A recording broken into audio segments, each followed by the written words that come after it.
حضرت صالح علیہ السلام اور اللہ تعالیٰ کی اونٹنی کا واقعہ زمانہ قدیم میں ایک قوم رہا کرتی تھی جس کو قوم سمود کہا جاتا تھا۔ یہ لوگ بہت بڑے طاقتور اور خوشحال رہا کرتے تھے۔ وہ پہاڑوں کو تراش کر اپنے لیے عظیم الشان محل اور گھر بناتے تھے، مگر ان کی سب سے بڑی کمزوری یہ تھی کہ وہ اللہ کو بھول گئے تھے اور بتوں کی پوجا شروع کر دی تھی۔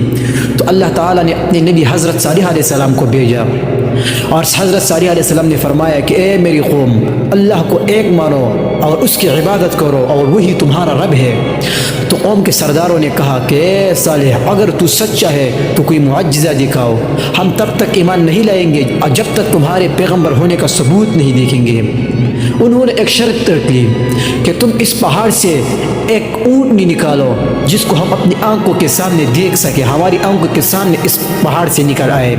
تو حضرت صالح علیہ السلام نے دعا کی اور اونٹنی ان کے سامنے تو اس پتریلی پہاڑ میں ایک شگاف ہوا اور ان میں سے ایک خوبصورت اونٹنی باہر نکل آئی۔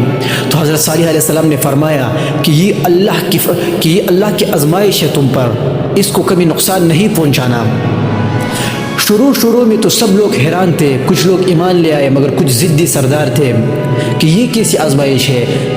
اور صالح علیہ السلام نے فرمایا کہ یہ اللہ کی اونٹنی ہے، اللہ کی زمین پر اس کا حق ہے، یہ کہیں بھی چاہے جہاں بھی چاہے یہ چر لے، ایک دن یہ پانی پیے گی تمہاری کوہ سے اور دوسرے دن تمہارے جانور پانی پئیں گے۔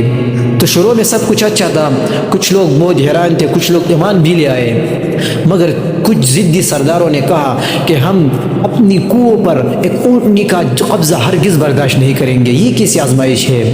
اور ان کافروں نے ایک بہت بڑی سازش رچا کر ان اونٹنی کو مار ڈالا۔ تو حضرت صالح علیہ السلام نے فرمایا کہ تم 3 دن اور رہ لو اپنے گھروں میں، تم نے اللہ تعالیٰ کی نشاندہی کو جھٹلایا ہے، 3 دن بعد تم لوگ ہلاک ہوں گے۔ اور وہی ہوا، 3 دن بعد سخت عذاب نازل ہوا، ان کے گھر اجاڑ دیے گئے اور سارا قوم ہلاک ہو گیا۔